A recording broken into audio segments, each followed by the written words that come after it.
Basically, this is a show about a man with a very large ego who gets fired from his job and is forced to move back to his hometown to teach a high school class, and he thinks it's beneath him. Okay, so basically, my character was a Harvard philosophy professor, and he gets passed up for tenure and gets in a fight with an 85-year-old man, is fired and disgraced, and gambles all of his money away and is forced to move back to his hometown to teach high school kids, but basically has no intention of teaching them anything whatsoever, and ends up using these really smart, intelligent, wonderful kids as uses their smart brains to get back at his nemesis, who now holds the position that he wants as the head of Stanford philosophy. Principal Durbin is just a really good guy. He's a really sweet guy who wants so badly to be seen as an authority figure, but is just completely trodden over by all the teachers at the school, especially Jack, my character, who completely takes advantage of the fact that he kind of worships Jack and thinks Jack. He's one of the only characters on the show who actually thinks Jack is as cool as Jack thinks he is. My character is desperately trying to constantly prove that he's better than everybody, but other three teachers that he has the most interactions with, other than Patton Oswalt's character, are Mary, Steph, and Michelle, and they both just think he's hilarious. They treat him like he's a normal guy, and it kind of drives him crazy, but I think secretly deep down he also really loves them, that they don't treat him like a jerk, but they also don't treat him the way he wishes to be treated, but they also are really nice to him and they kind of draw him into their circle. And I think, his real human side, anybody's human need for connection and community is kind of brought out because they're not intimidated by him in any way, shape, or form, and they're constantly inviting him to do things which he does reluctantly, but kind of ultimately ends up reluctantly becoming really close to these three women.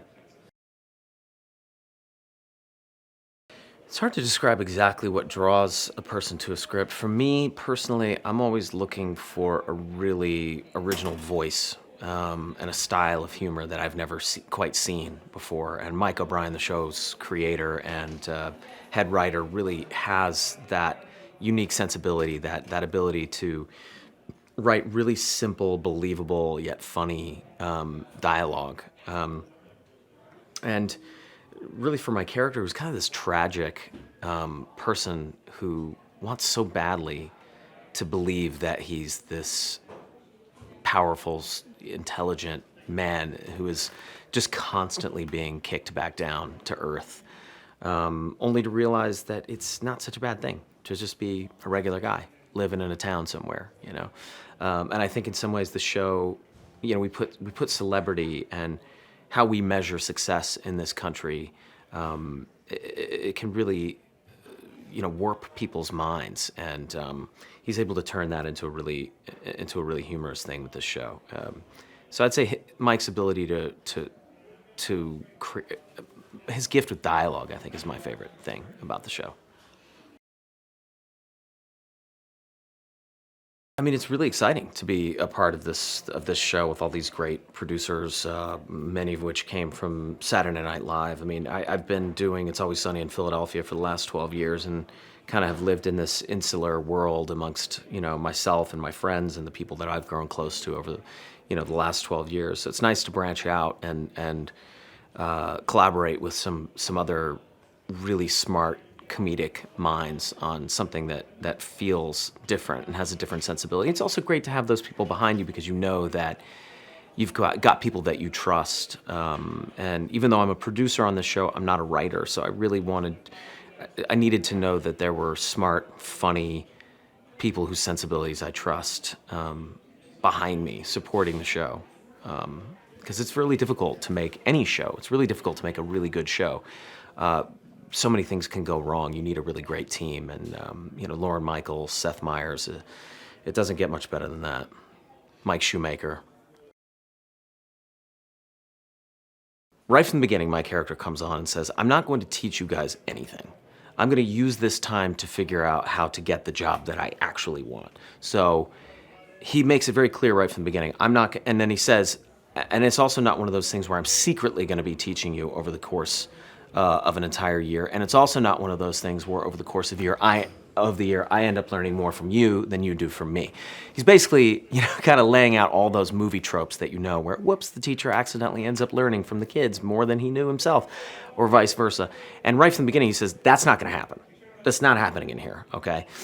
But of course, inevitably, when you spend enough time with people, an affinity grows. You become a family, whether you like it or not. And I think he really becomes a family with these kids and with these other teachers. And he bonds with them in spite of the fact that that's the last thing in the world he says he wants. But of course, it is what he wants. Everybody wants that. Everybody wants to have a family that they're close to, even if they're people that drive him crazy. So yeah, over the course of the year, I think, certainly in the beginning, my character is somebody that, if nothing else, I'm teaching the kids what not to become, sort of what can happen to somebody, and maybe teaching him lessons about how cruel the world can be. These bright-eyed kids coming to class like, ooh, we're gonna learn all this stuff. And this, cynical man comes into their world and says, the world sucks, okay? And the only thing you can really do is go out and try to dominate and step on as many people as you have to in order to reach the top. And I think, some of the kids, they really kind of take to that. But over the course of the year, they really they soften him up a little bit, and he probably hardens them up a little bit and reveals what sort of a world that they're going to be entering into. It can be a cruel world, and so I think there's definitely an exchange there. Well, Mike does a pretty great job of introducing you to exactly who this guy is, because the very first thing that happens, you see a class full of kids eagerly awaiting the teacher. Clock is ticking away. They're wondering, where is this guy? Next thing they hear is the sound of screeching tires, and they look out the window. A car barely swerves to miss a guy on his bike, rams into a sign. Driver, me, comes out of the car with a tire iron, chase the guy on the bike.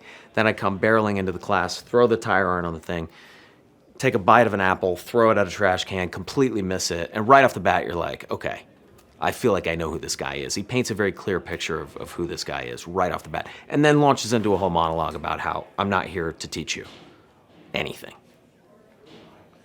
It's a beautiful reverse on the whole kind of lean on me, dangerous minds, where the kids are all bad kids who come from bad backgrounds, and the teacher comes in and over the course of a year, he whips them into shape, and he, turns the whole class around, and this is the exact opposite of that.